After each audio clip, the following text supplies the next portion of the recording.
যে তিনটা ছেলে ছিল, তিনজনরেই বিদেশ পাঠায় দিছি। চারটা মেয়ে ছিল, চারটা মেয়েই বিয়ে দিয়ে ফেলছি।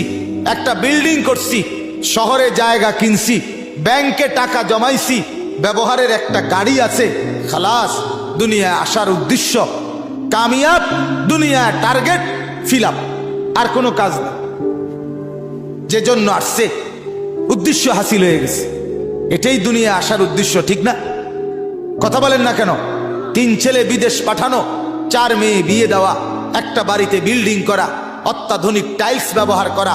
এখন আপনি সুখে খান, এখন ফ্যান চলে, এখন এসি চলে, এখন আপনার ছেলে মেয়ে টাকা পাঠায়, আর আপনি আরামসে ভাত মাছ চাল ডাল খাইতেছেন, আর গপ সপ গল্প গুজব করতেছেন, টেলিভিশনে নাচ গান দেখতেছেন।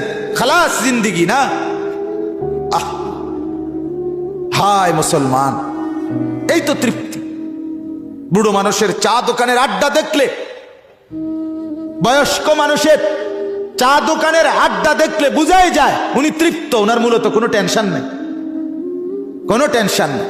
চা দোকানে বসে বসে গপ মারে, সিগারেটের পর বিড়ি খায়, টেলিভিশনের নাচ গান দেখে, আরামসে আরামসে বসে আছে। তার মানে মরবে, পরকাল আছে, এই ভাবনাই নাই, এই ভাবনাই। আহ, আল্লাহ আমাদেরকে বুঝ দান করেন, আল্লাহ আমাদের কলিজার মধ্যে ফিকির দান করেন, আখিরাতের ফিকির।